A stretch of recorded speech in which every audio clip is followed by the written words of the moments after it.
Добрый день, Барбашов Юрий Владиславович, представитель Николаевского сопротивления. Я прошу прощения. Причина нашего сегодняшнего собрания здесь – это кризис украинской государственности. Конечно, кризис очень глубокий, который сейчас мы наблюдаем в виде разворачивающейся полномасштабной гражданской войны. И для того, чтобы остановить гражданскую войну, для того, чтобы остановить кровопролитие, нам необходимо четко обозначить и декларировать причину кризиса украинской государственности. А причина это с первого момента существования украинского государства. Это полномасштабное попрание прав русского народа до отказа признать существование части русского народа, проживающего на территории Украины.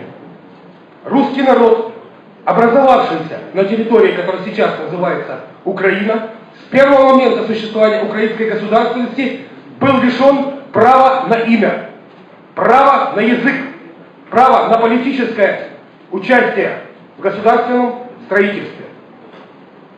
Существование украинского государства с первого своего момента ставилось на непризнании прав русских как таковых.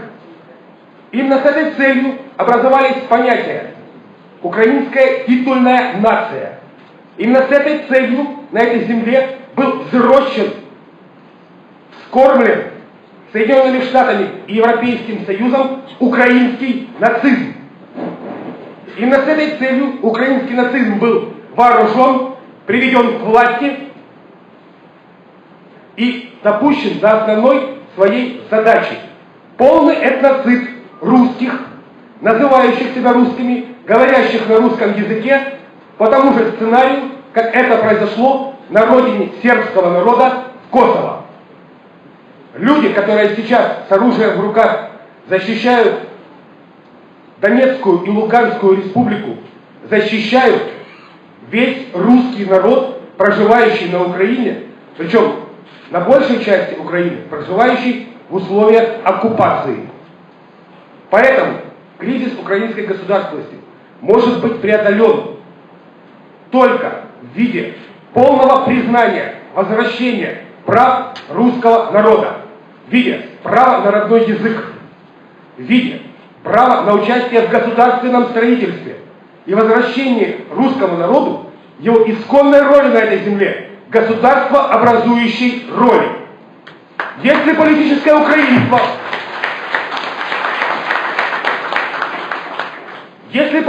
украинство желает вернуться к мирному диалогу, если политическое украинство говорит о том, что не хочет войны на этой земле, оно должно вспомнить, что речь идет прежде всего о русской земле, о городе Киеве, матери городов русских, о Галицкой Руси, об исконной русской земле Волыни, о Новороссии, о Малой России, о территории войска Донского, об исторической реальности на существование на своей земле, на политическое выражение своей воли и на право участия в государственном строительстве.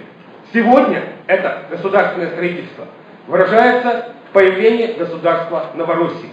Но это не является конечной целью нашего движения. Мы не должны забывать о правах и о существовании русских людей в городе Киеве, в Чернигове, в Почаеве, да во Львове, в конце концов.